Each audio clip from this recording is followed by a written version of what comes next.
Satyachaiva Vivastitim Kamsastushtas Manarajan Prahasanidam Abravit. Do you want to chant? Drishva samatvam chore Satyachaiva Vyastitam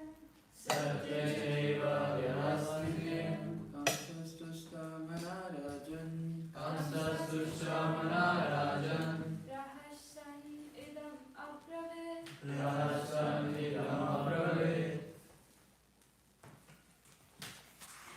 Hare Krishna? Yes, yes. What? First line. Are you complete? Drashva samatvam tachore.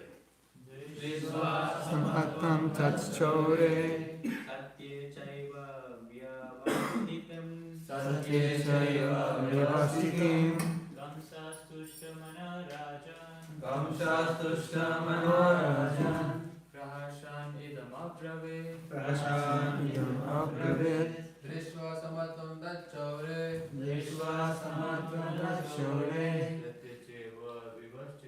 Satyachaiva vyavastitam. Kamsastushtamana Manarajan Prahasan idam abravit. Word meanings. Drishtva, by seeing. Samatvam, being equipoised. Undisturbed in distress or happiness. Tat, that. Shorehe, of Vasudeva. Satye, in truthfulness. Cha, indeed. Eva, certainly. Vivastitim, the firm situation. Kangsaha, Kangsa. Tushtamanaha, being very satisfied with Vasudev's behavior in delivering the first child to keep his promise.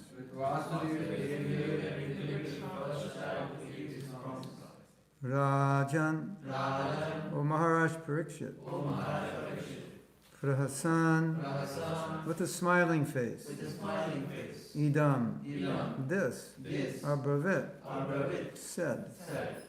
My dear King Parikshit, when Kamsa saw that Vasudeva, being situated in truthfulness, was completely equipoised in giving him the child, he was very happy.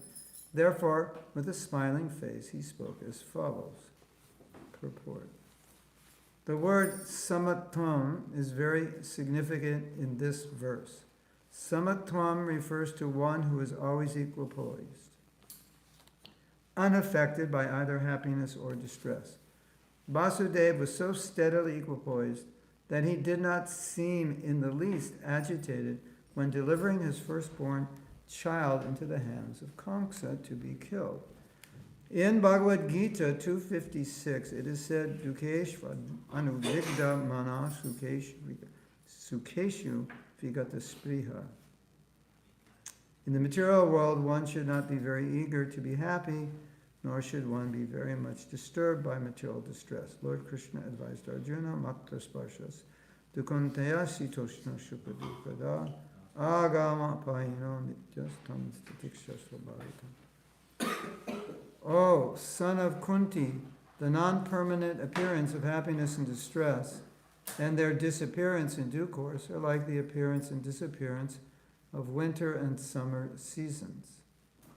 They arise from sense perception, O Sayana Bharata, and one must learn to tolerate them without being disturbed.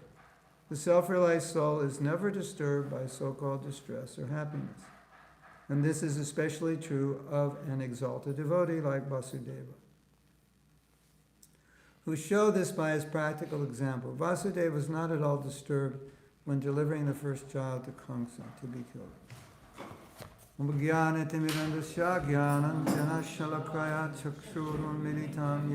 Tasmai Shri Gurave Namaha.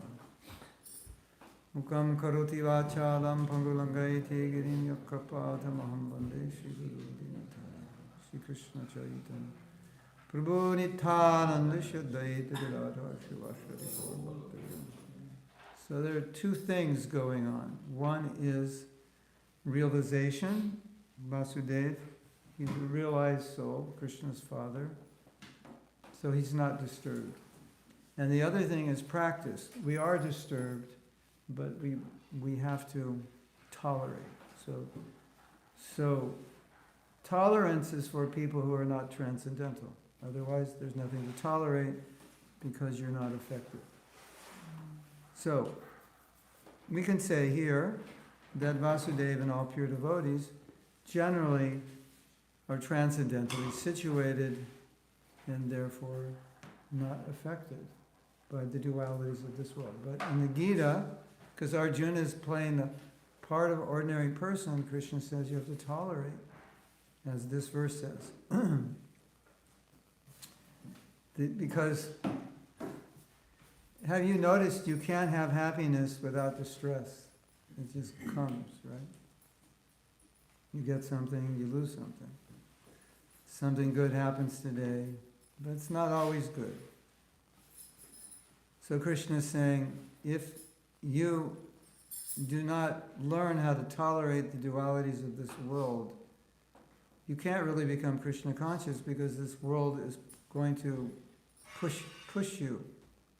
And if the world is pushing you, then you're not properly situated to make progress in spiritual life, because you have to be the one controlling your life, your mind, your senses. And if the world is pushing you around, it means you're completely controlled by your distress, your failure. Then even interestingly, Krishna says you're controlled by your happiness. Because if you get, something good happens materially, you become so happy. But Krishna says there's no happiness in this world, so it's a kind of an illusion. But more importantly, if we don't learn how to tolerate happiness, we won't learn how to tolerate distress. So Krishna says tolerate happiness, which nobody's going to understand. Right? Who would understand that? Go tell somebody, give them a book and say, this is a book about tolerating happiness. And they're going to say, why should I tolerate happiness? And then you'll say, because if you can't tolerate happiness, you won't be able to tolerate distress. And they'll go, oh, that's profound. And you say, yes. So I'll explain in this book.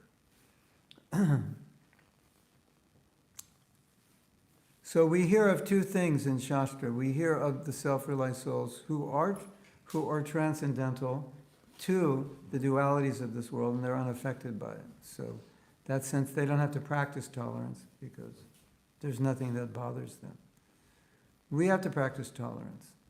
Now, an interesting thought, there's so many things in this world to disrupt us. And sometimes something horrible happens and we become completely depressed or miserable or angry, or what else do we become? Frustrated. Sometimes we lose faith in Krishna. How could you allow that to happen? So many things. And that's like one event sometimes can completely destroy us. One event, right? My relative got in an accident. Krishna, how could you allow this to happen? They're in IC, they may not live. You're going completely nuts. You can't chant your rounds. You don't want to talk to anybody. Leave me alone. And you can't stop being miserable. Has that ever happened? If it hasn't, it will. Don't worry. It's for these times that Krishna is saying, this is when you need to learn tolerance. And tolerance means I'm being affected. Otherwise, why do you have to tolerate it if you're not being affected? My grandmother died. She probably went back to Godhead Haribo. Feed me some pakoras. You don't need to tolerate. You're not affected. It's only when you're affected you need to tolerate. So, as you know, there are so many things in this world to tolerate. Why couldn't Krishna just make this world just easy? Nothing to tolerate, everything's easy. There's no scorching heat, there's no freezing cold, there's no extreme happiness, no distress, no major successes, no major failures. Why couldn't everything just be shanti, shanti, no trouble, right? If there's no trouble, how do you learn to tolerate? And Krishna says, if you learn to tolerate, you become qualified to go back to Godhead. So we don't like this world, but Krishna created this world to teach us how to be Krishna conscious. And one of the ways we learn to be Krishna conscious is by facing things that are difficult. Then second canto, Prabhupada says, Krishna wants to see how painstaking his devotee is, like what he will tolerate. And if you ever have to tolerate something, just think, now I can show my bhakti to Krishna, because this is really difficult. And I just feel like giving up or screaming or whatever. But I'm not going to do that. And I have an opportunity now to show Krishna that even if things are difficult, I won't give up your service. So that's a beautiful opportunity. Even if things are difficult, I will learn to tolerate them. So that because if I don't tolerate them, then it affects my bhakti, affects my consciousness, affects my service, right? Prabhu, can you do your service? No, why not? My grandmother died yesterday. I can't handle it. Well, what are you going to do today? Sleep. I'll either sleep all day or eat all day, or maybe both. Or maybe I'll just do nothing. Or maybe I'll just take a walk for 10 hours. I'm so upset. I don't know what to do. Now you have an opportunity to say, Krishna, in spite of this suffering I'm going through, I'm not going to give up your service. You know the story of Arjuna. He lost five sleeping sons of the Pandavas were killed, and then he also lost his son in the battle. And you know how when Krishna told Yudhishthira, he said, tell Dronacharya Aswatthama is dead, because when he hears his son is dead, he's finished. He won't be able to fight. So these are Kshatriyas being overwhelmed by the loss of their son.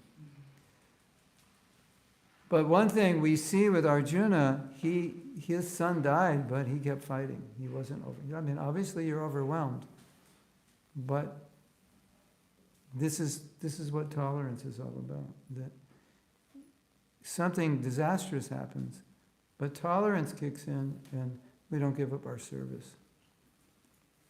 You know the story, Prabhupada, in the early days when in ISKCON he was trying to start a movement and nothing was happening, and he was going down to the docks because apparently he had a return ticket. Yeah, he must have had a return ticket to go back on the boat, on the ship.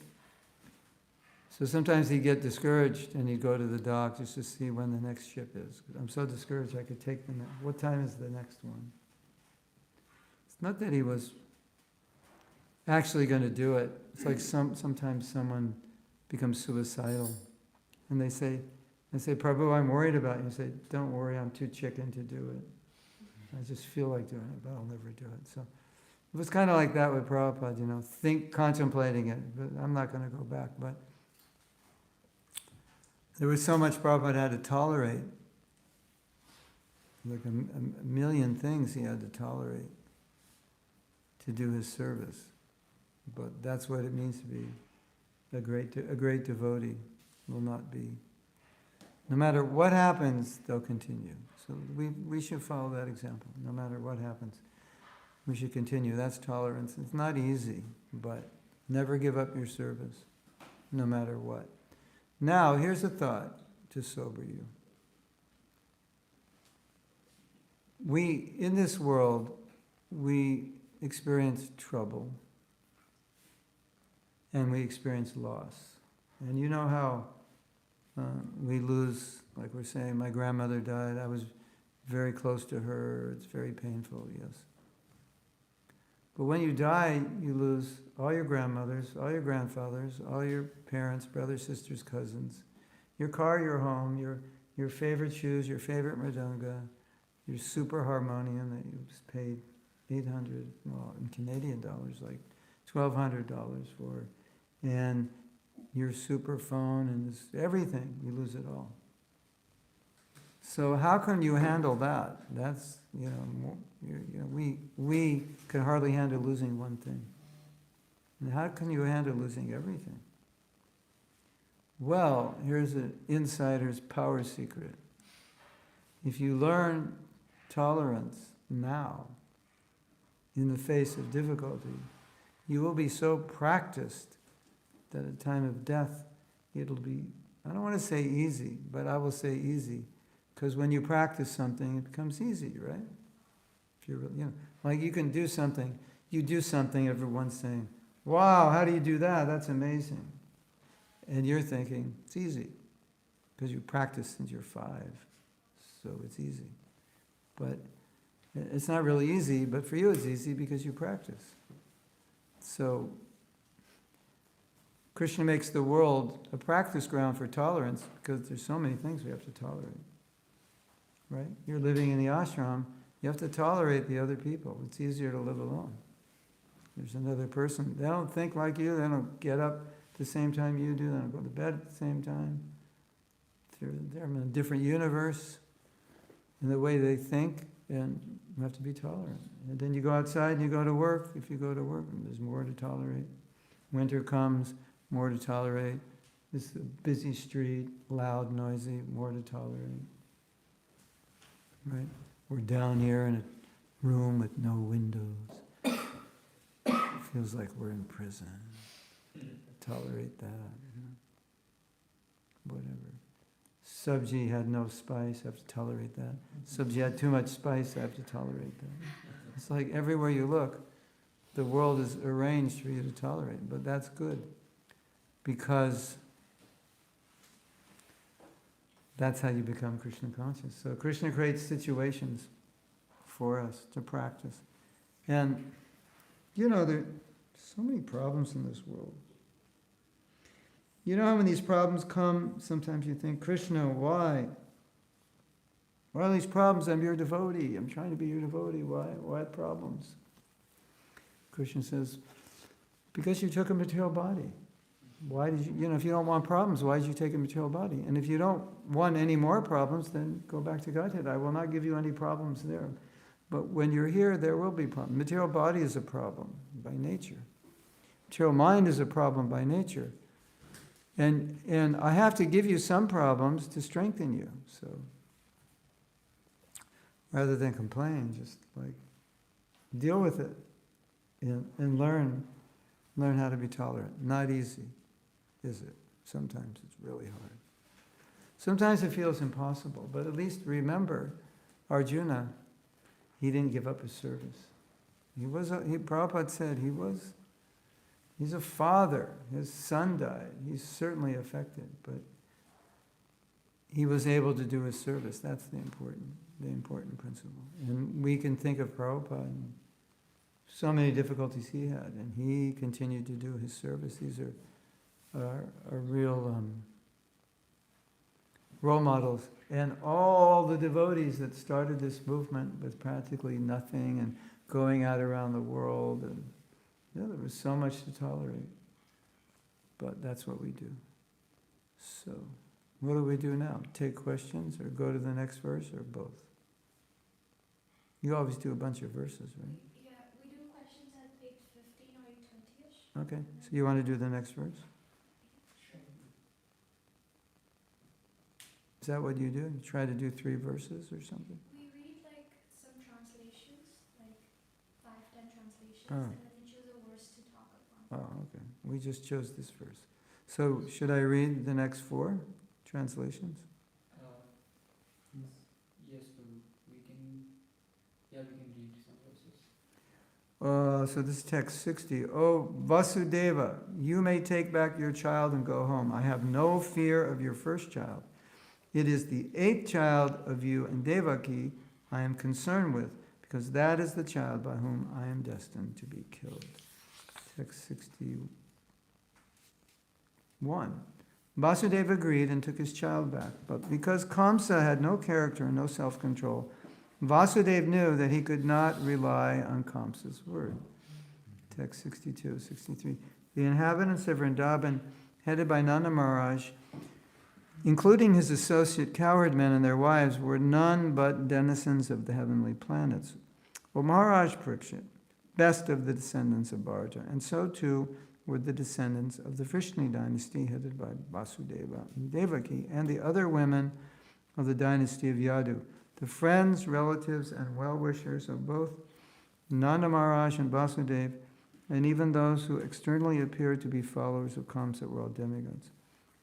Well, the residents of Vrindavan came down and then as demigods and then came to earth. So that's confusing.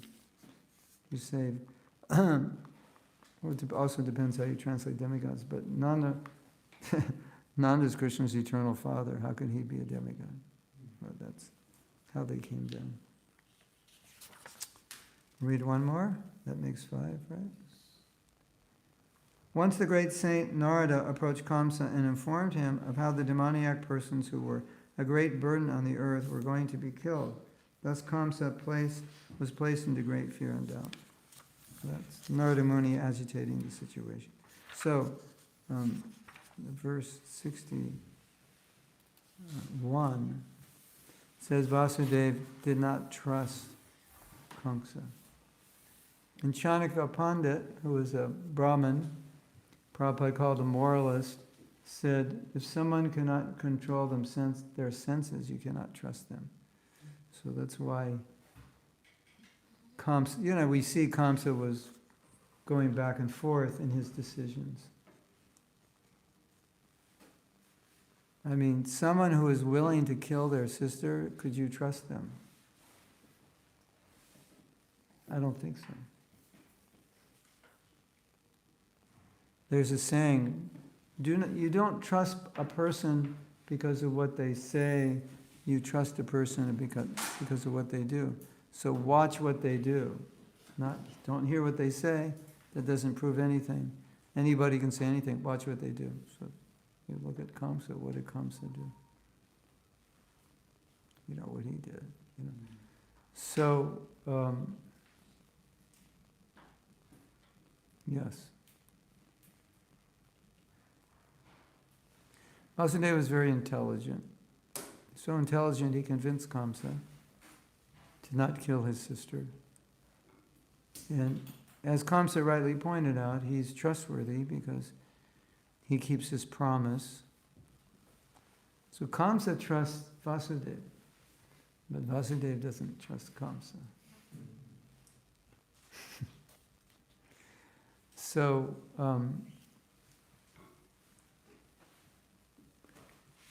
if you want someone to trust you, you have to keep your word. And if you don't, then it's likely that they won't trust you because you'll remember, I don't know if I can trust you. Last time you said you would do this and you didn't. Maybe they give you a second chance. And if you still are not trustworthy, it's hard for people to, isn't it? There's a deeper problem, which is more interesting. If I tell you I'm going to do something and I don't do it, and you say, Prabhu, you told me you're going to do that. Why didn't you do it? Oh, I'm sorry. I'll do it tomorrow. And then tomorrow comes. So I promised you now twice. First I promised you and I didn't do it. You asked me why I didn't do it, and then I promised you a second time I'll do it tomorrow. And then I don't do it tomorrow. What's happening there? Obviously you're losing trust in me, but believe it or not, consciously or not, you're losing trust in yourself. So some people will not make vows or promises because they don't trust themselves, because there's so many times they broke their own promises. And you will tend to break promises you make to yourself more than the promises you make to others. So you don't want to come to a position where you don't even trust yourself anymore because you've broken so many promises. And then you come to the position, if you don't trust yourself, you won't make any. And we make vows in Krishna consciousness. And so vows are important. But, if you make a vow and you can't even take yourself seriously, then it's like you lose your self-esteem by saying you're going to do something, you don't do it. You lose your confidence. You lose your sense of value. So that's bad, isn't it? to not even value yourself, yeah. What you find amongst Kshatriyas especially is that when they give their word, that's it. Isn't it? I said that's what, and sometimes you give your word and then what you have to do now is not good for you. Maybe in the situation when you gave your word, there wasn't a negative consequence, but sometimes there is. And then, unless there's a higher purpose, you'll have to follow your word and suffer. That's a whole discussion whether you should, what is the highest level of honesty. So there, did you see that the thieves come, did you see where they went? No, I didn't. They're hiding in your room. You say no. Because it's a higher principle. But for Brahmins, honesty is important. It's there in Bhagavad Gita.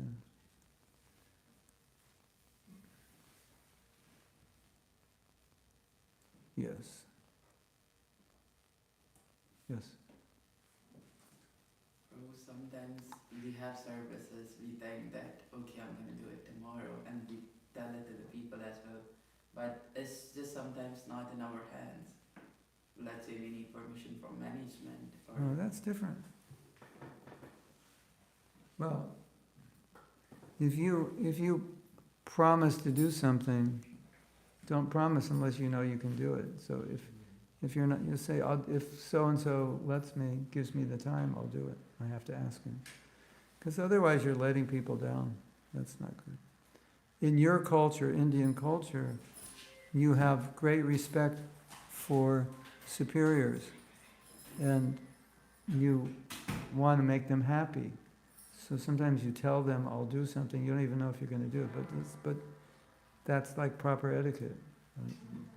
In the West, you'll say, I would like to do it, but I don't know if I can. I have to find out. Our culture is just say what is. Your culture is say what will make them feel good, isn't it? At least that's my experience of being in India. So many people tell me so many things they're going to do for me. If they did it, I'd probably be a billionaire now. And I'd probably be, like on TV shows all over India, et cetera, et cetera. I think they genuinely mean it, like they want to please you because you're someone they respect. But it's not always realistic what they're saying. It's just a desire, It's like saying to you, I want to give you $1 million. Well, I like you so much, but I don't have $1 million, so I can't. But if I did, I would. And you're thinking, oh, Mahatma Prabhu is going to give me $1 million before he leaves. Yeah, that's not proper. So sometimes Prabhupada would ask the devotee, can you do this or that? And they want to do it, but for some reason they can't. So they would tell Prabhupada, they want to say no, but they don't want to say yes and not do it. Because I think that happened. I can't remember the story. Someone said yes and they couldn't do it. And Prabhupada said, did you do it? And they said, no, Prabhupada, because of whatever reason. But it was a valid reason. And Prabhupada said, well, why didn't you tell me? You should have told, I don't want, because I would have asked someone else to do it. So it's not that, thank you.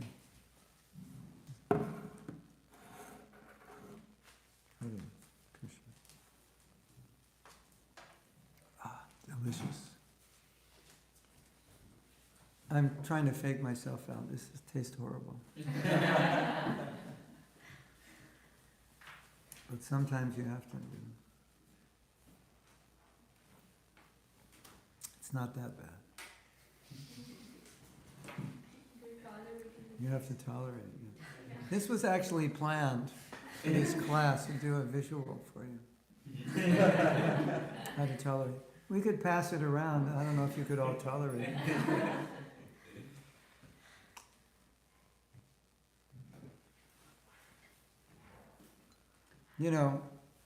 One common thing is you're in a group and you're planning something and someone says, I'll do this, I'll do that.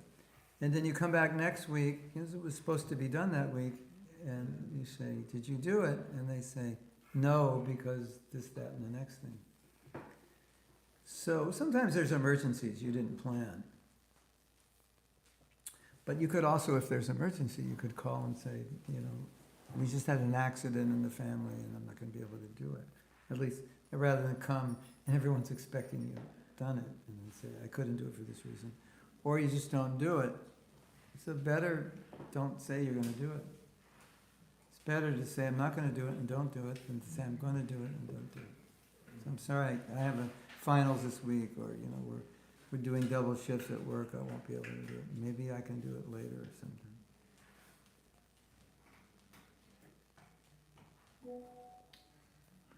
Self-honesty is very difficult.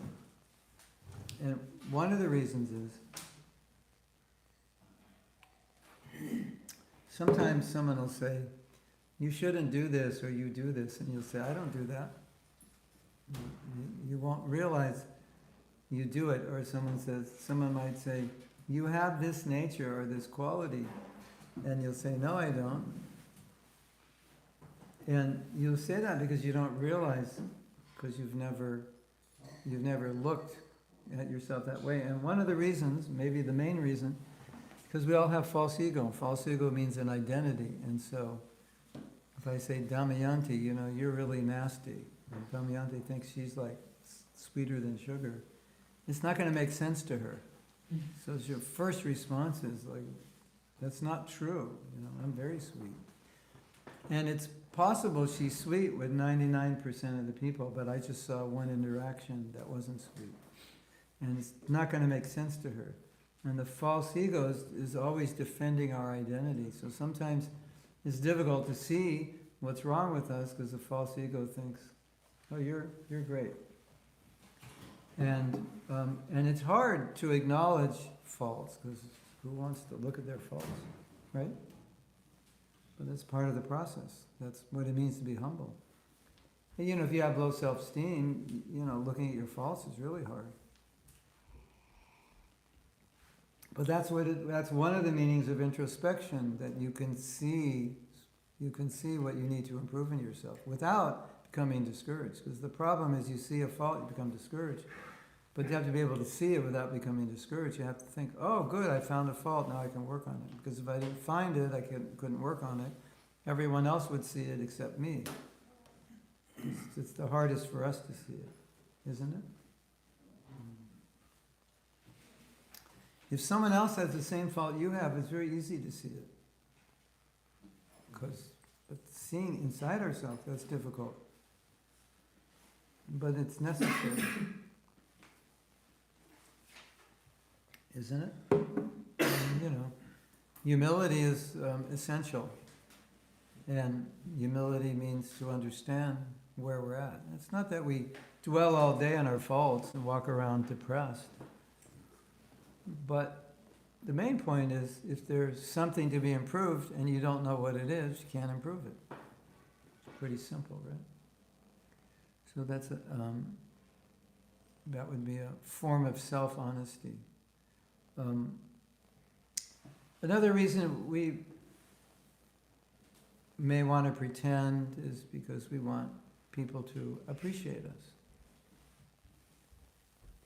So we may pretend we don't have faults, look good, and people will like us and appreciate us and will feel good.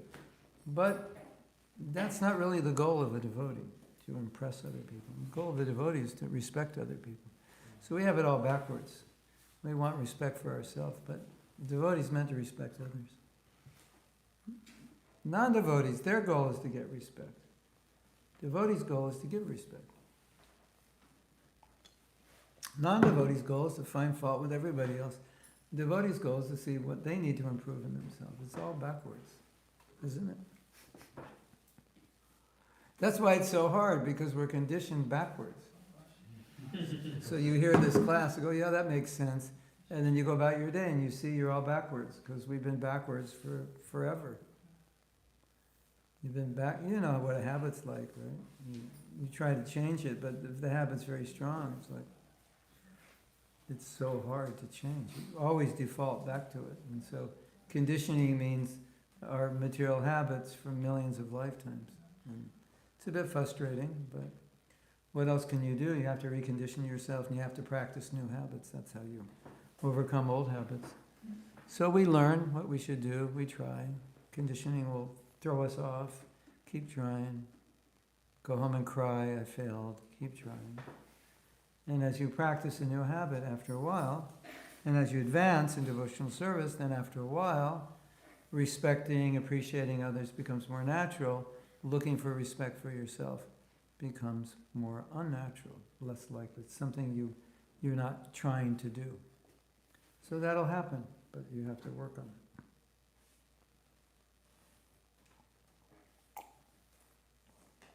Yes. Yes, thank you, Prabhu. I just had a question on, you mentioned about losing trust on yourself, you know. Yes. Sometimes, and I see that an example with me is, for example, let's say I try to get up at a certain time, but I'm not able to do that at all, and you just lose trust in yourself. Yeah. How do you gain back that trust? Because it's so difficult to come back to square one. Well,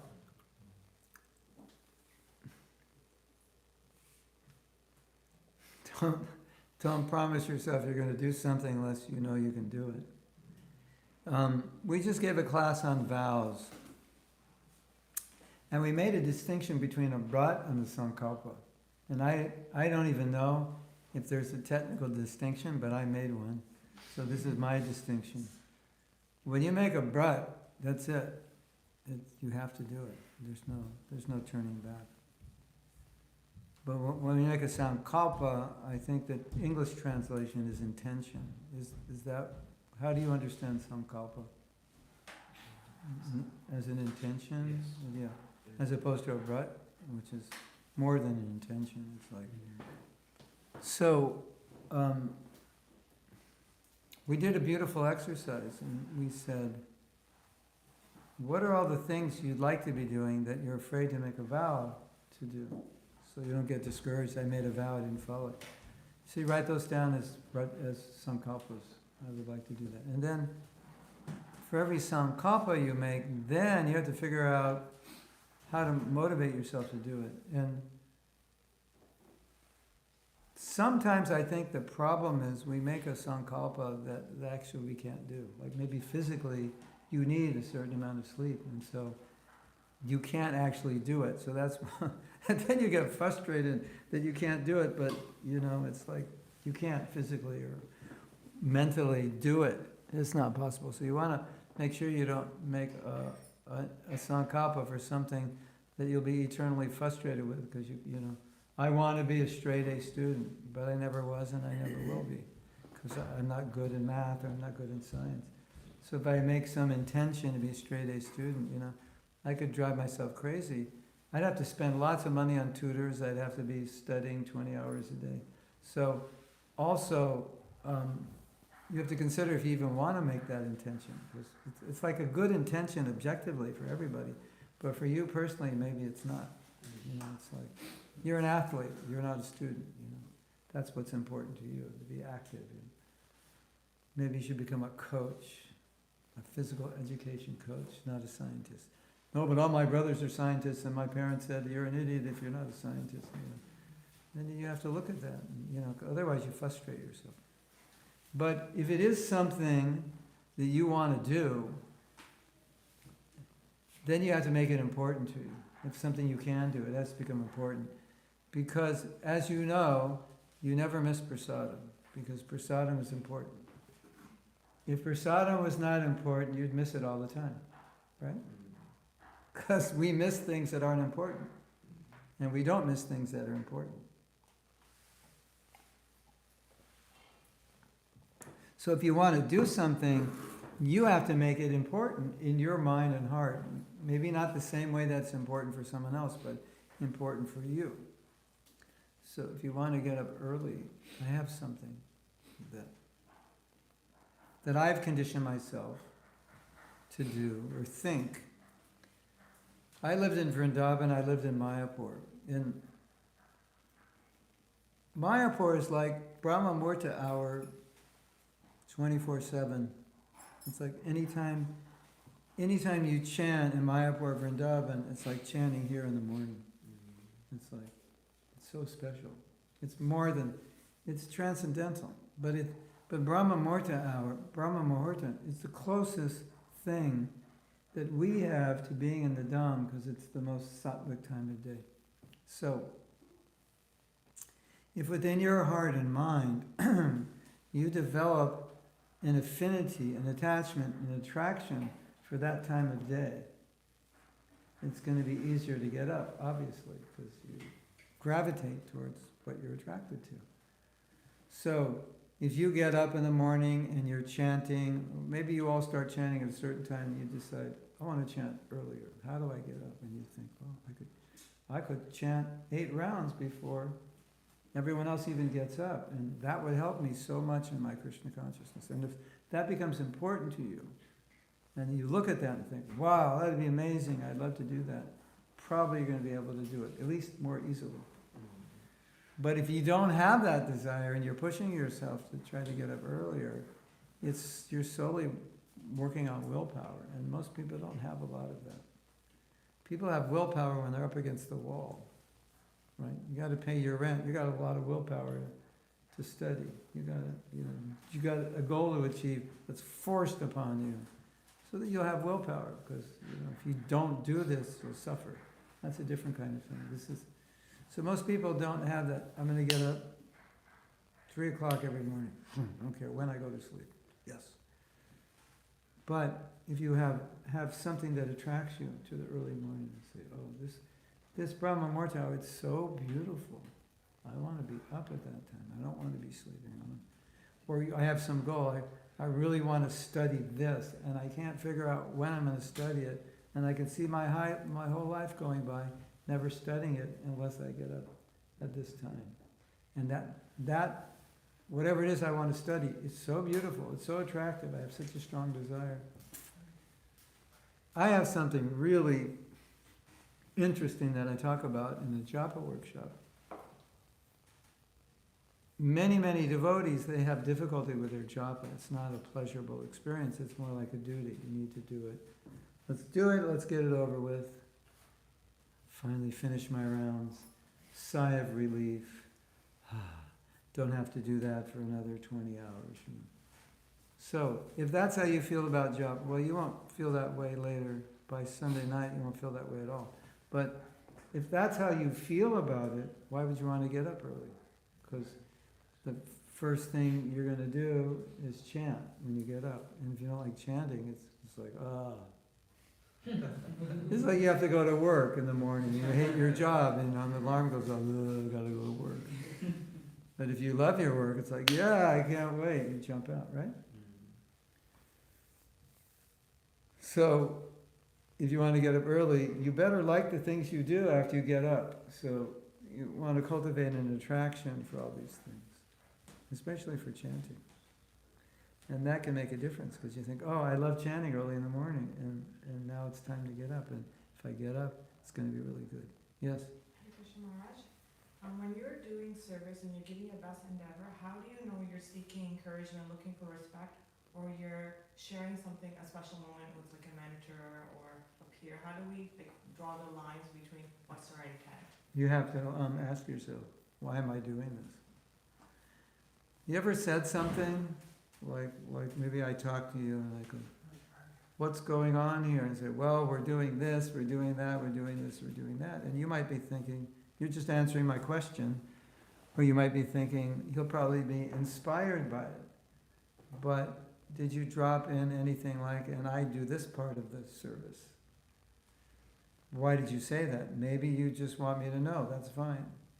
Maybe you want to impress me. Maybe you want to get an applause. That you would only know.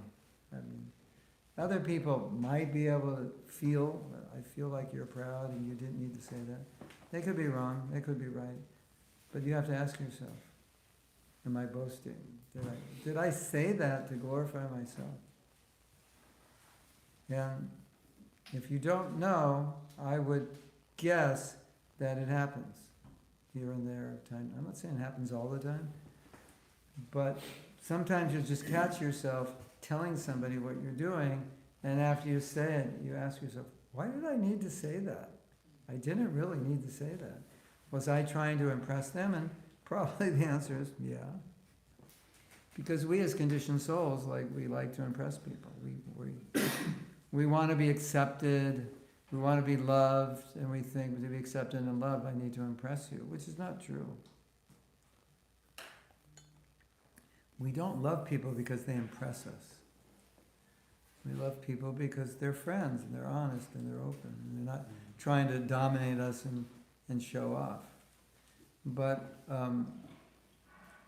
we might think we won't be accepted unless we show off. We show people our good qualities, and and you want to be a good example also. So, or you might tell me, I want you to know I do this and that. Not to glorify yourself, just because you want me to be happy. That's okay.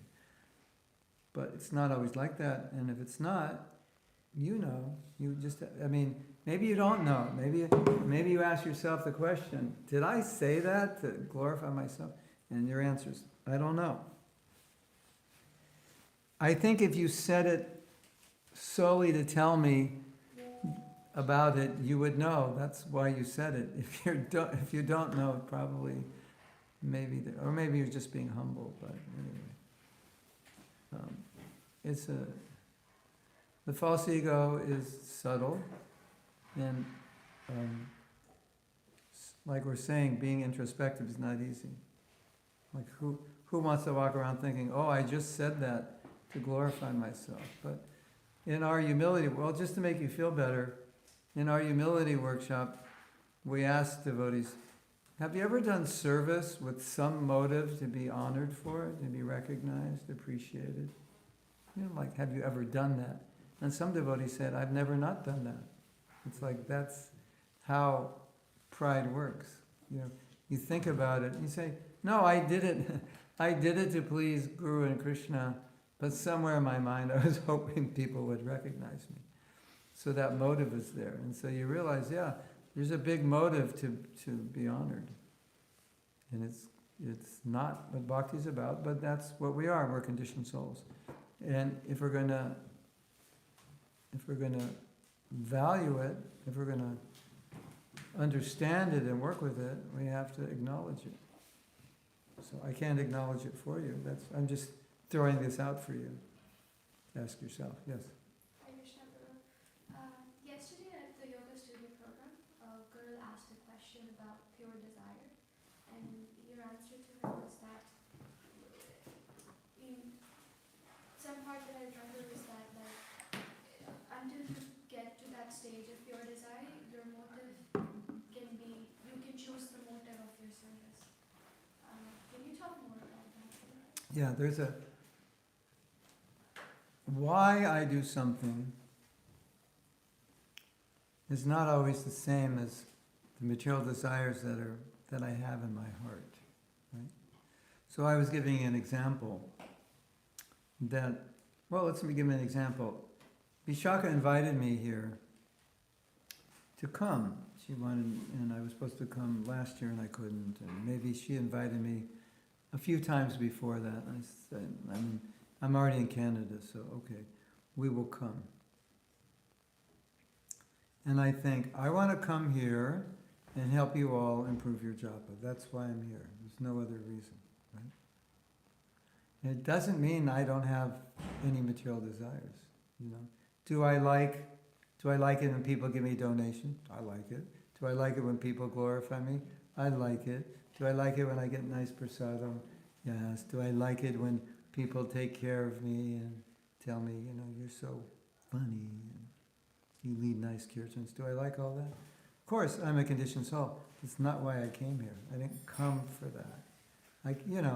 I can't say if someone honors, I don't want to be honored. I don't come here to be honored, but I can't say if I'm honored that I don't like it. Right? Or you give me good prasadam, I don't like it. Or you give me a donation, I don't like it. It's not why I came here. So we all have desires, but we try not to act on them. And you're going to lead a kirtan, and somewhere in your mind you're thinking, well, it'd be nice if people would appreciate me, or my Guru Maharaj is coming and I want him to see that I lead nice kirtan. Or there's like kirtan mela, and there's 4,000 people and they're all looking at me, and if I lead a nice kirtan, then, you know, I get on the list as like the top 10 kirtaniyas in North America or something, you know. That could all be going through your mind, but then you sit down to lead the kirtan and you just like pray, Krishna, let me just chant for your pleasure, like I'm the only one in this room. I don't even notice there's anyone here. So that's your motive in doing it. But because we're conditioned souls, we can't say we're free of other desires. We just do not allow ourselves to bring those desires into our service. I'm going to do this, Krishna, for your pleasure. Even though I like to be glorified, but that's not why I'm going to do it. You know, and the beauty of this is that as a conditioned soul, you don't just move in the ashram and all your material desires go away. They're still there, right? But the beauty of this is you can do pure devotional service now, even though you have those desires, because you're not acting on that, right? You see something, all right, today's Ekadasi, you see some donut in the restaurant, like, I love donuts, it's my favorite donut, you know, and they go, oh, it's Ekadasi, I can't eat it. It's something like that. It's like, I want it, but I can't have it, so I'm not going to go for it. It's not proper. So we're all like that. So all of you can do pure devotional service. If you serve Krishna without any desire for anything for yourself. And people will say, no, I can't do that, I have so many desires. And I will say, no, you can do that. I'm not saying you don't have desires, just don't bring them in. And they might say, yeah, but they come up. And say, well, if they come up, just throw them away. And try to, if they come up, try to focus on why you're doing this. You're doing this to please Guru and Krishna. Focus on that.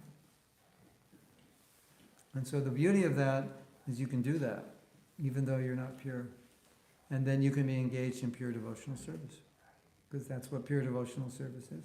I mean, there are other higher levels of pure devotional service, but that's a baseline level. Anya bilasito shunyam, that verse. Make your other desires zero. But it's explained, it's motive. It's the motive. The motive of what you do. Why are you doing this? For you, Krishna, for you, Guru Maharaj, for your pleasure. You can praise me, you cannot praise me. I can be the number one devotee, I can be the least, I can get accolades, I can get nothing, I do it for your pleasure. Even though I want all those things. But I want all those things, but I'm not going to allow that to be my motive, because that will contaminate my service, right? So that's very important. And you know, it's really interesting, there's a verse in the 11th canto of Bhagavatam. And the devotee says, I have so many material desires. Maybe Krishna, it's your desire, you know, I don't know what it is. But I'm not going to give up devotional service even because of those. So it's kind of like he's making a distinction. It's like, in this box are my material desires, and this box is my devotional service. And because this box is filled up, I'm not going to allow it to affect this box. I can keep them in separate boxes. So he's saying, maybe I just have to, you know, take birth again. Maybe these material desires they're just there. Maybe it's your desire that they're there. I don't know. But in spite of that, I'm not going to give up serving you. So those desires are not going to affect my desire to serve you, which is so beautiful, isn't it? Because it's like you can take your desire to serve Krishna and you can protect it from your material desires, because that's what he's saying. Even though I have all these material desires, I'm not allowing them to affect my desire to serve you. That's beautiful. Because otherwise you get discouraged. I have so many material desires, I'm so useless. But that's okay. You just don't give in to them and give in to your desire to serve and keep that desire strong. It's when you give in to the desires, then it's going to underscore or negatively impact your desire. But if you tolerate it, okay, I have all these desires, but I am focused on my desire to serve. Purely. When you say that you give in to those desires, then it's going to become negative. What do you mean by giving in to those desires? Stop tolerating and acting on them.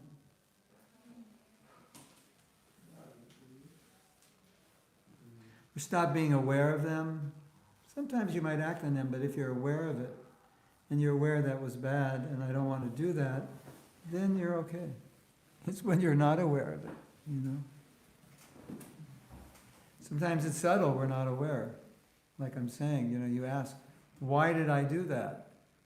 And then you realize, oh, I did that because I wanted to bring attention to myself. But if I didn't ask the question, I wouldn't have realized that. So that's good that you recognize it. Now you can, do something. I'm not going to give in to that anymore. As conditioned souls, these things always come up, especially the pride. Because pride is what keeps us here. So we're all, grounded in pride. So naturally, there's, we want other people to see what we're doing. We want other people to appreciate us. But we have to work on it. Because that's not what bhakti's about. There's a book called Brihat Bhagavatamrita. And in the book, Narada Muni goes to different devotees. And he's trying to find out who's got the most mercy from Krishna. So he starts with a Brahmin. The Brahmin's like, no, it's not me. He says, go to, I forget who he tells him to go. He says, go to the next devotee. Eventually they get to Indra.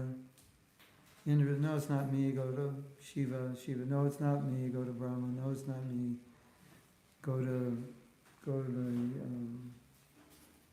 Prahlad. No, it's not me.